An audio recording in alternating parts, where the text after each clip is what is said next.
Bonjour Boris. Coucou Victor. Aujourd'hui, on va s'attaquer à un dogme. Ça te va? Oui, très bien.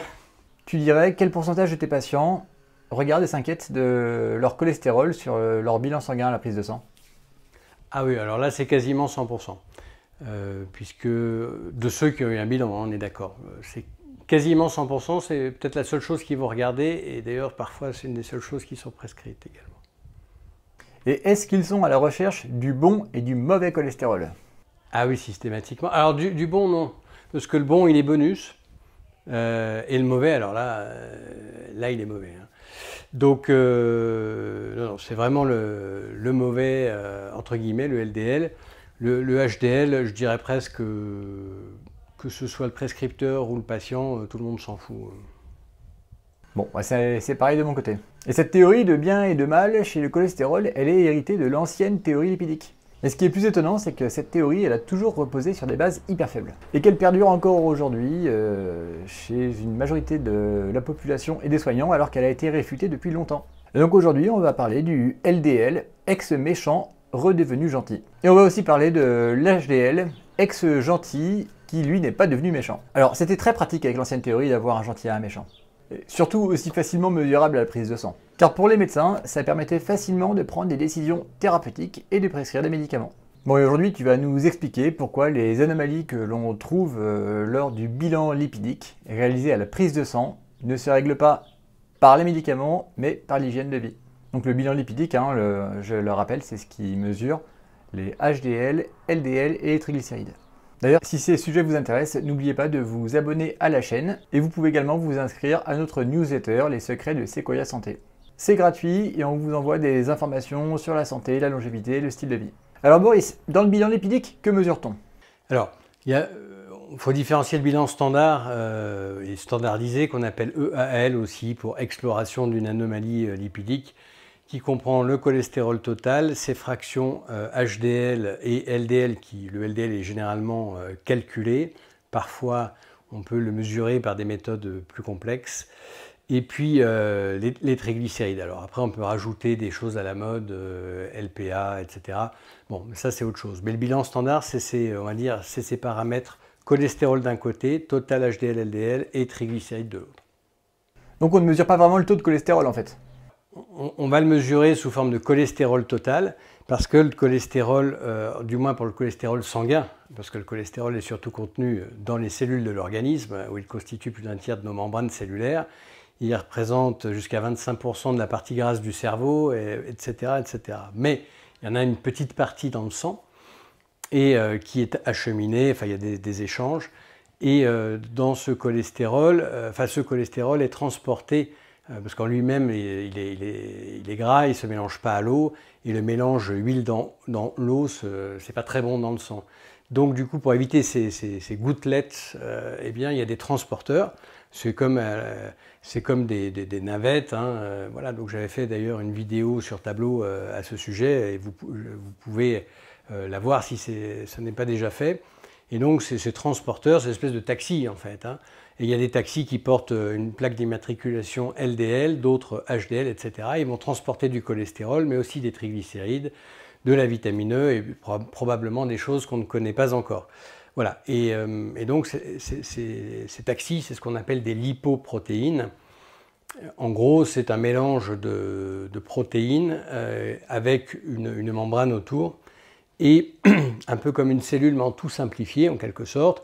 Et ça transporte surtout des graisses, d'où la notion de lipoprotéines. Et donc, ce qu'on appelle LDL ou HDL, ce sont des lipoprotéines, et on sous-entend en général LDL cholestérol, c'est-à-dire le cholestérol du taxi LDL, et pareil pour le HDL. On parle de LDL, LDL cholestérol, voire de LDL triglycérides. Mais qu'appelle-t-on le LDL exactement? Alors c'est là où c'est ambigu, parce qu'en fait, par abus de langage, on dit le LDL pour dire le cholestérol qu'il y a dans le taxi, le transporteur, la lipoprotéine LDL. Mais en fait, il faut bien être clair sur le fait qu'on parle bien du cholestérol des LDL, ou que l'on parle juste des particules, donc ces lipoprotéines de LDL, qui en elles-mêmes n'ont pas qu'un rôle de transporter du cholestérol, elles transportent des triglycérides, Elles transportent également, donc on a dit de la vitamine E, mais elles ont aussi un rôle au niveau de l'immunité. Voilà, donc les particules en elles-mêmes, les lipoprotéines, ont bien d'autres rôles, dont certains qu'on ne connaît pas très certainement. Et là, nous, ce dont on parle ici, c'est du cholestérol des LDL. Mais d'ailleurs, petite parenthèse, il y a des études récentes qui commencent à parler du LDL, non plus LDL-C pour cholestérol, mais LDL-TG pour triglycérides. En gros, ça veut juste dire les triglycérides contenus dans le LDL, mais du coup, on est en train de créer une confusion, probablement d'ailleurs pas tout à fait innocente, mais ça pourra faire l'objet d'un autre podcast ou d'un autre sujet. Pourquoi l'organisme fabrique-t-il du LDL et du HDL pour transporter le cholestérol? Alors, je rebondis sur ce que je disais tout à l'heure. C'est vrai que le cholestérol, tout comme les triglycérides, ne sont pas solubles dans l'eau. Et donc, du coup, le sang étant fait à peu près 90% d'eau, ça dépend de la concentration, ça ne se mélange pas et ça ferait des espèces de gouttelettes qui suivraient le flux, le torrent circulatoire, comme on aime bien l'appeler. Bref, et ça pourrait poser d'ailleurs des problèmes au niveau des poumons, etc., avec ce qu'on appelle des embolies graisseuses. Et donc, pour permettre à du gras de circuler dans de l'eau, sans pour autant faire le déphasage, hein, comme on dit, eau et gras qu'on voit dans une vinaigrette, par exemple, au bout d'un moment, eh bien, il y a ces fameux transporteurs qui vont permettre d'en prendre un certain nombre. Et puis en plus, ces transporteurs, ils peuvent s'adresser spécifiquement, hein, le taxi qu'ils sont, peut aller d'un point A, qui peut être le foie, à un point B, qui peut être le muscle, par exemple, ou le cerveau. Et donc, ça permet d'adresser, comme on dit, c'est-à-dire de cibler en fait la distribution et éventuellement l'élimination d'un trop-plein de cholestérol, par exemple. Et donc ça, c'est régulé, et on sait par exemple que dans le cas de la sclérose en plaques, au moment de la poussée ou immédiatement après, lorsqu'il y a une démyélinisation, c'est-à-dire une atteinte de cette gaine entre guillemets des nerfs dans le cerveau, c'est pas vraiment des nerfs, mais c'est des connexions, et bien à ce moment-là, et donc ça c'est très très riche sur le cholestérol, et à ce moment-là, on peut montrer en fait qu'il y a un afflux de cholestérol et que le cholestérol est très très bénéfique, il en faut suffisamment à ce moment-là pour venir tenter de réparer cette poussée inflammatoire qu'il y a eu. Voilà. Commençons par une réflexion de biologie évolutionniste. Si le LDL est si dangereux, pourquoi le retrouve-t-on chez tous les mammifères et chez tant d'animaux aussi différents, même chez les insectes? Voilà, donc ça c'est effectivement, hein, ce qu'on aime beaucoup, c'est du bon sens évolutionniste. Pour nous, le bon sens chez Sequoia Santé, il est évolutionniste. Et donc, effectivement, on retrouve du cholestérol LDL chez une énorme quantité d'animaux, et y compris donc, des animaux assez éloignés. Et ça, en biologie évolutionniste, c'est un témoignage extrêmement fort d'une brique, d'un maillon qui est extrêmement important, qui est tellement important qu'il n'a jamais été remplacé par mieux, parce qu'en général, l'évolution a tendance à sélectionner des améliorations, et là on peut dire que globalement, c'est clairement un des fondements de la vie qui a été préservé jusqu'ici, et il est présent chez nous également. Et ça, c'est une grosse différence avec les intoxications aux métaux lourds, par exemple. Parce qu'autant le LDL et le cholestérol, il est présent chez toutes les espèces, autant le plomb ou le cadmium, ça, c'est pas le cas du tout. Et c'est vraiment des choses qui sont liées à la pollution moderne. Donc là, de dire qu'il peut y avoir une toxicité, on parle de choses qui n'ont pas de présence naturelle dans l'organisme, quoi. Ok, donc ça confirme un petit peu que notre organisme ne dépense pas de l'énergie pour fabriquer un méchant transporteur de cholestérol appelé LDL. Méchant LDL qui viendrait nous pourrir les artères par ailleurs. Alors, comment on en est arrivé à penser ça? Oui, alors là, on pourrait y passer le podcast. Je vais plutôt renvoyer sur un podcast qu'on a fait sur la théorie lipidique, sur mangez-vous assez de graisses saturées. Voilà, donc on parlait aussi de ne pas confondre le cholestérol et les triglycérides, qui sont certes des graisses, mais qui n'ont rien à voir. Et donc, au début du XXe siècle, pour faire très très court, il y a eu un début d'augmentation des maladies cardiovasculaires chez des gens très jeunes. Il y a une analogie qui a été faite avec une maladie génétique qui fait augmenter des taux de de cholestérol, mais de façon considérable, 6 grammes, 7 grammes, 8 grammes par litre, et qui, comme toute maladie génétique, en fait, joue sur de nombreuses protéines, et en fait, le cholestérol n'était que la partie émergée de l'iceberg. Et comme on a retrouvé dans les plaques d'athérome du cholestérol, on s'est dit « Ah, bah Banco, c'est certainement lui le coupable ». Et derrière, il y a un Russe qui n'a rien trouvé de mieux en 1913 que de nourrir des lapins, qui sont donc des herbivores, avec des graisses animales et contenant du cholestérol, pour voir si par hasard on ne pouvait pas lui créer des athéromes. Et effectivement, il lui a créé une inflammation systémique, et au bout d'un moment, une des réponses à l'inflammation systémique, c'est les athéromes. Et donc, du coup, le parallèle a été fait à ce moment-là, jusqu'à ce que Ansel Keys, qui d'ailleurs ne croyait pas du tout à cette théorie, qui était assez farfelue quand même à l'époque, finisse par changer d'opinion, et dans les années 50-55, commence à développer cette théorie. À l'époque, c'était le cholestérol total. On n'était pas capable de différencier les sous-fractions HDL, LDL, puis plus tard IDL, VLDL, etc. Et donc, il a commencé par une étude préliminaire qui est donc un magnifique exemple de fraude scientifique, où il a enlevé un certain nombre de pays de façon à avoir la courbe qu'il souhaitait, avec une relation entre maladie cardiovasculaire et cholestérol total.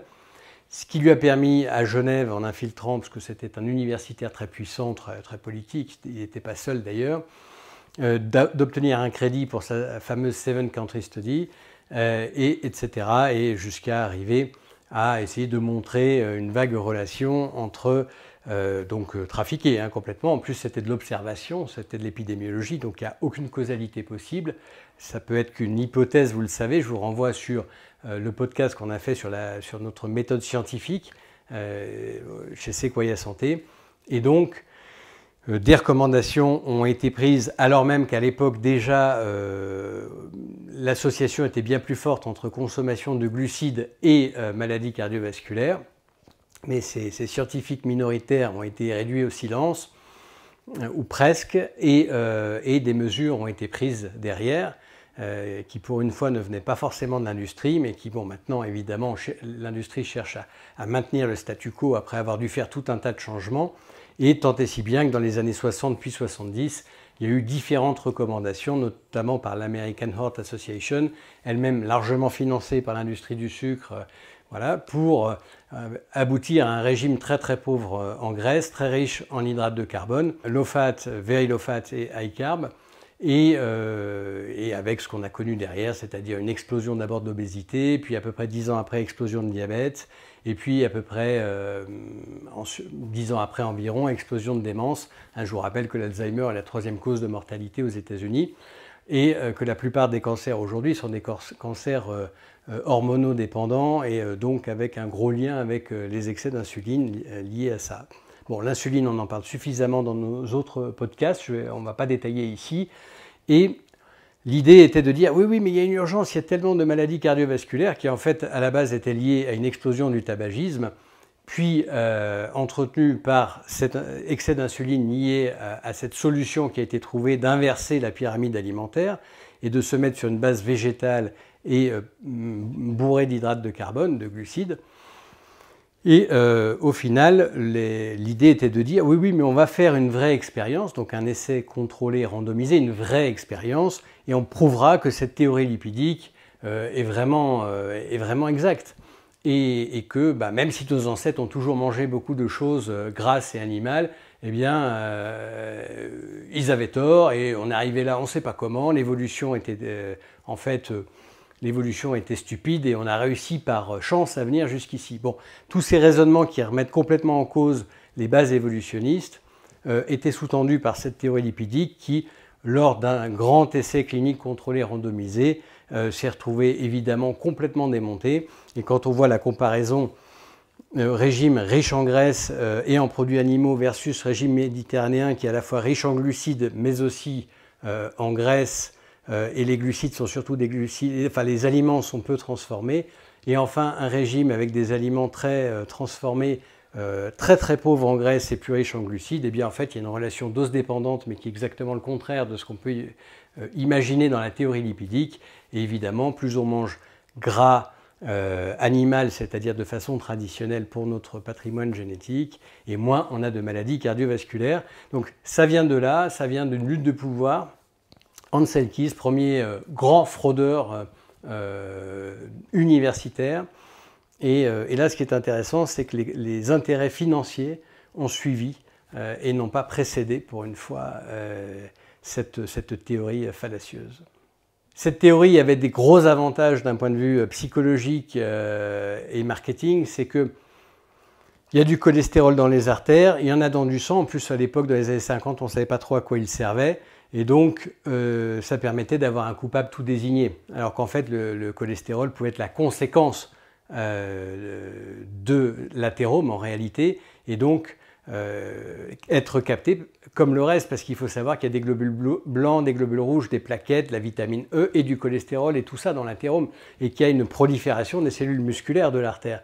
Et donc maintenant qu'on a bien compris tout ça, il y a d'abord une inflammation, un signal de prolifération, des récepteurs à insuline dans la paroi de l'artère, ces cellules musculaires se multiplient et on a à un moment donné une captation comme un œdème finalement, quelque part, une captation de tout ce qui passe dans le sang, des globules rouges, des globules blancs, des plaquettes et aussi bien sûr du cholestérol. Donc, et là, dans cette explication actuelle beaucoup plus scientifique, le cholestérol dans l'artère n'est pas dû à la base à un cholestérol qui viendrait, à cause du LDL, qui viendrait s'insinuer dans l'artère, mais en fait il est capté de façon entre guillemets quasiment passive suite à un processus inflammatoire local, potentiellement au moins en partie aggravé par des excès d'insuline. Bon, le fait qui a complètement enterré la théorie du mauvais cholestérol, pour ma part, c'est l'observation faite chez une population de sportifs qui font du jeûne intermittent avec des régimes cétogènes, qui pour le coup ont des taux de LDL cholestérol franchement élevés, alors que c'est une population avec un risque cardiovasculaire hyper bas. Est-ce que toi tu as d'autres observations en tête qui réfutent simplement la thèse du mauvais cholestérol ? Alors oui, mais on a de moins en moins le droit d'en parler parce qu'avec le cholestérol, le problème c'est qu'on on est très vite passé justement par pression dans Selkis pour des raisons de pouvoir dans une religion. Et donc tous ceux qui ne croient pas sont des hérétiques. À une époque ça se volait. Alors maintenant on les vole plus directement mais on les neutralise quand même. Et donc oui, il était assez clairement admis encore jusqu'à récemment que les malades qui venaient en unité de soins intensifs cardiovasculaires ou neurovasculaires, alors cardiovasculaire c'est pour les infarctus à la phase aiguë, et neurovasculaire c'est pour les AVC, alors les AVC ischémiques, mais qui représentent l'essentiel des AVC à la phase aiguë. Et donc c'est des soins intensifs, et on va les surveiller, on dit les monitorer, leur donner les traitements adéquats, etc. pour essayer de maximiser leurs chances de récupération après cet infarctus du myocarde ou ce qui est finalement un infarctus cérébral. Et donc, il était bien connu que la plupart des patients admis en cardiologie pour infarctus du myocarde avaient des taux de cholestérol strictement normaux. Et quand je dis la plupart, selon les confrères, ça pouvait aller jusqu'à 80-90% d'entre eux. Enfin, c'est quand même notable, hein. Et en neurovasculaire, c'est ce que j'ai observé aussi pendant 10 ans de travail donc dans un très grand CHU. J'ai pu voir effectivement, lors de mes gardes de soir, de week-end et de jours fériés, qu'on faisait à l'unité neurovasculaire. Et c'est nous qui avions le téléphone pour répondre au SAMU pour savoir si le malade pouvait bénéficier d'une prise en charge en conditions de thrombolyse, etc. Et lorsque les malades arrivaient, il y avait évidemment assez rapidement ou dès le lendemain un bilan lipidique et force était de constater que la plupart, là aussi sur des chiffres énormes, hein, plus de 80% d'entre eux, peut-être 90%, avaient des chiffres de cholestérol, de LDL cholestérol strictement normaux. Donc le mauvais cholestérol était normal. Alors qu'est-ce qu'on faisait ? Et on prescrivait quand même des statines. Par exemple, pour diminuer ce cholestérol en disant bah oui mais peut-être que c'est trop pour eux, ils sont peut-être intolérants au cholestérol. Enfin, on essaie de trouver des explications pour justifier ce que l'on faisait et ce que l'on nous apprenait en fait à faire plus exactement.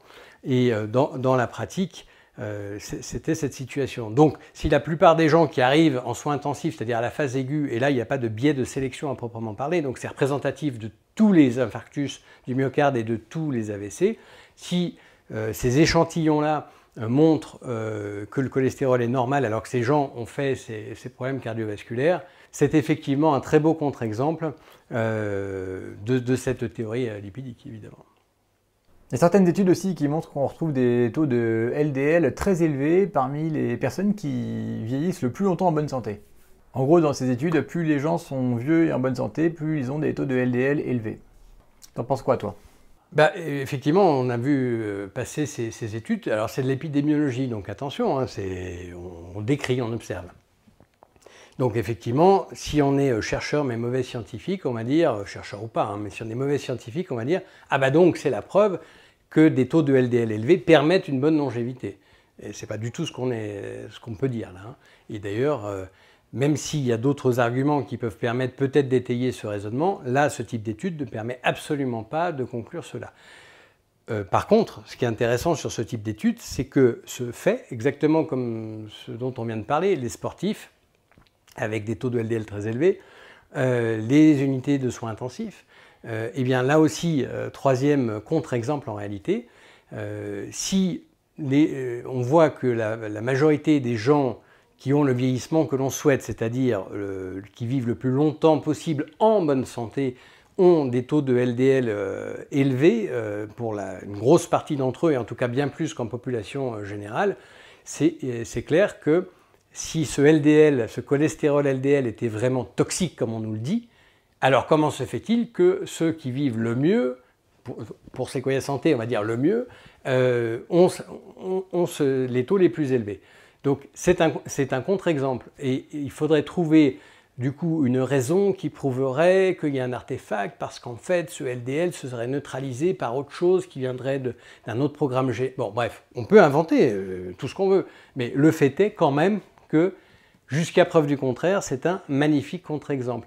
Et on n'aurait pas du tout ça avec des métaux lourds. Si on prend par exemple de l'arsenic et ses dérivés monodiméthyl qu'on peut tester dans les urines, ce que je fais systématiquement dans des bilans de médecine préventive anti-âge, ou que je peux faire peut-être sur d'autres métaux parfois dans des syndromes parkinsoniens très très atypiques ou des maladies neurodégénératives bizarres, et parfois on retrouve ce genre d'intoxication à bas bruit mais au long cours, qu'elles viennent de l'eau de boisson, qu'elles viennent de certains végétaux contaminés, etc. Eh bien, pour l'arsenic, qui lui pour le coup est vraiment toxique et c'est bien montré, bien prouvé par des études scientifiques qui permettent de le dire, comme de par hasard, en épidémiologie, on ne retrouve pas des quantités d'arsenic beaucoup plus importantes, mais nettement plus importantes chez des gens qui vivent vieux et en bonne santé. Voilà. Donc, quand quelque chose est vraiment toxique, il n'est absolument pas logique de retrouver ce facteur, cette molécule, chez des gens qui vieillissent bien et en bonne santé. Voilà. Donc, le fait de trouver une plus grande proportion de personnes qui ont les taux de cholestérol LDL le plus élevés parmi ceux qui vieillissent le mieux est en soi un contre-exemple qui est de nature à réfuter au moins en grande partie cette théorie lipidique juste avec cette étude-là. Ça veut dire que derrière, si malgré tout on veut prouver la théorie lipidique qui a été démontée, donc le problème est réglé, mais si on voulait prouver que ce LDL cholestérol était vraiment nocif malgré tout ça, alors il faudrait des essais contrôlés, des vraies expériences qu'on appelle les essais contrôlés randomisés, dont les résultats soient significatifs d'un point de vue clinique, c'est-à-dire qu'on ne parle pas d'une augmentation de plus 13%, non, il y a des critères pour cela, donc avec une augmentation suffisamment forte, vraiment significative, et dont les résultats soient répliqués, c'est-à-dire qu'on puisse répéter l'expérience dans des conditions semblables et obtenir les mêmes résultats pour être sûr que même dans ces expériences, on ne fasse pas partie des 5% de risque d'erreur liés au hasard, par exemple. Y a-t-il une preuve de type essai randomisé, contrôlé, répliqué, cliniquement significatif, qui prouve que le LDL est dangereux? Je l'attendais. Et bien justement, à l'heure actuelle, à notre connaissance, à toi Victor et à moi, la réponse est clairement non. Et pourtant, c'est pas faute de regarder les arguments de ceux qui défendent cette théorie du LDL. Quand on leur demande présentez-nous vos meilleurs arguments, eh bien évidemment, on n'a pas du tout ce genre d'études, donc on n'a pas d'arguments, d'études scientifiques solides qui permettent d'étayer cette dangerosité du LDL. Voilà. Toi, c'est quoi ta lecture du bilan lipidique? Alors, en pratique, mais alors là, attention, il faut replacer dans le contexte. Ça va dépendre si c'est en médecine préventive anti-âge ou si c'est en neurologie plus classique. Si c'est en neurologie, un patient, mettons, à partir de 60 ans, ça peut être plus tôt, qui vient pour des symptômes moteurs ou cognitifs, première chose, je veux m'assurer que le cholestérol, en général, est assez élevé, puisque le cerveau, encore une fois, sur sa partie grasse, c'est 25% de cholestérol. Donc, et d'ailleurs, chez les Parkinsoniens, c'est connu, hein, pour la plupart, la quasi-totalité d'entre eux, les niveaux de cholestérol sont extrêmement bas, triglycérides aussi d'ailleurs. Et alors, on ne sait pas si c'est une conséquence ou une cause, mais probablement en tout cas que ça accélère la neurodégénérescence. Donc, vu que le cerveau est un gros consommateur de cholestérol, directement et indirectement par des hormones stéroïdiennes que l'on fabrique et que le cerveau fabrique, qu'on appelle les neurostéroïdes, bon, sans rentrer dans les détails, il faut des taux de cholestérol suffisamment élevés. Donc ça, c'est important. Donc, pour moi, je regarde surtout qu'il ne soit pas trop bas. Et je n'ai pas de limite supérieure à proprement parler. Alors après, s'il y a 6, 7 grammes, 8 grammes depuis longtemps, on peut chercher une hypercholestérolémie familiale de type génétique, mais ça, c'est autre chose. Et donc, ma préoccupation principale, c'est que le LDL soit assez élevé, justement, que le HDL soit également assez élevé. Par contre, que les triglycérides soient maintenus suffisamment bas. Ça, j'en parle dans une vidéo pour interpréter le bilan lipidique, donc je ne vais pas refaire l'histoire. Et donc, sur un tableau, j'avais un petit peu expliqué. Ça, c'est ma préoccupation principale sur le bilan lipidique. Et dans le cadre de la médecine préventive et anti-âge, c'est globalement le même raisonnement, si ce n'est que je suis moins strict en général, puisque en théorie, il n'y a pas d'urgence, puisqu'il n'y a pas forcément encore de maladie déclarée. Donc bon, on peut être un peu plus light. Mais en revanche, quand il y a, en tant que neurologue, s'il y a une suspicion de maladie neurodégénérative et ou inflammatoire du système nerveux central, là, il faut vraiment maintenir des taux de cholestérol HDL, LDL vraiment suffisamment élevés. Voilà, ça c'est vraiment ma préoccupation, qui est donc exactement le contraire d'un certain nombre de confrères, alors la plupart, mais c'est en train de changer. Hein. Là, heureusement, on rencontre de plus en plus des confrères qui n'osent pas le dire non plus, parce qu'en fait, on n'a même pas le droit d'en parler. C'est difficile d'en parler librement, et donc, mais bon, il y a de plus en plus de confrères, ORL, cardiologues, neurologues, c'est encore peut-être un peu frileux, qui s'attaquent au problème et qui ont bien compris ça depuis un petit moment. Mais ça nécessite d'aller contre le courant actuel. Et donc, c'est sûr que ce n'est pas évident. Bon, une erreur peut durer longtemps en médecine, et de nombreuses croyances ont perduré et fait la quasi-unanimité jusqu'à ce que les réfractaires soient écoutés. Et aujourd'hui, sur la théorie lipidique, les réfractaires sont quand même de plus en plus nombreux. Mais ils n'osent pas toujours parler, c'est un peu le problème, parce que quand on discute dans l'intimité, on peut avoir des discussions parfois très intéressantes, et même chez des gens, c'est là où il y a une dépendance au domaine, qui vont prescrire des anticholestérols ou des régimes alimentaires, peu importe, qui ont pour but de diminuer le cholestérol et qui y arrivent très très bien, puisque là, sur les 20 dernières années, on n'a jamais eu des taux aussi bas de cholestérol en population générale. On va bientôt mettre des anticholestérolémiants, je pense, aux enfants. Et donc, en fait, en dehors de leur travail, où ils ont peur d'être sanctionnés s'ils ne font pas les bonnes recommandations et d'être mal vus des confrères, en off, en revanche, quand on discute, surtout autour d'un repas de façon détendue, en réalité, ils sont vraiment de plus en plus nombreux. C'est vrai, moi je le vois aussi tous les jours. Mais malheureusement, il y a encore des difficultés pour qu'ils puissent déjà prendre la parole et puis, a fortiori, mettre en application leurs convictions. Ça, c'est très très dur. Il faut résister à une très très grosse pression sociale. En médecine, on est quand même pas mal formaté par nos études et par des consensus apparents qui peuvent parfois devenir des pensées magiques. Et en fait, on applique des algorithmes de décision dans de nombreux cas, sans forcément questionner les fondements de ce qui aboutit à cet algorithme. Et bon, ça, on ne peut pas vraiment nous le reprocher, hein, parce que chaque médecin ne peut pas reproduire et revérifier la totalité des connaissances qui ont été produites. On est obligé de confier l'acquisition de ces connaissances à la recherche. En fait, le gros problème, ça vient quand la recherche est corrompue. Pour un médecin, c'est un côté très rassurant d'avoir des algorithmes pour prendre des décisions, que ce soit diagnostique ou thérapeutique pour donner des médicaments. On fait rentrer les situations du quotidien qu'on voit chez nos patients dans des cases. Et du coup, on se dit qu'on sait quoi faire. Mais sur le cholestérol, un monument est en train de tomber en ce moment. Et d'ailleurs, il y a une étude nordique qui est très intéressante, qui, en essayant de débiaiser un maximum tout ça, dit que finalement, le meilleur marqueur, c'est le LDL-TG, le LDL triglycéride. Donc alors là, du coup, on en parlait vaguement au départ. C'est-à-dire qu'en fait, c'est une façon déguisée de parler des triglycérides tout court, puisqu'ils sont majoritairement contenus dans le LDL. Donc, et là, cette fois-ci, on garde la notion de LDL en tant que particule, mais on ne regarde plus le cholestérol. Et en fait, le changement de paradigme est énorme. C'est-à-dire que quelque part, on est en train de dire que oui, effectivement, ça ne va quand même pas cette histoire de cholestérol, et notamment de cholestérol LDL, et qu'en fait, ce sont les triglycérides qui sont un vrai marqueur de risque cardiovasculaire, et comme vous le savez, qui sont liés à l'insuline, par les glucides et au fructose. On en parle pas mal. Et quand on vous dit de ne pas confondre cholestérol et triglycérides, par exemple, dans un des podcasts.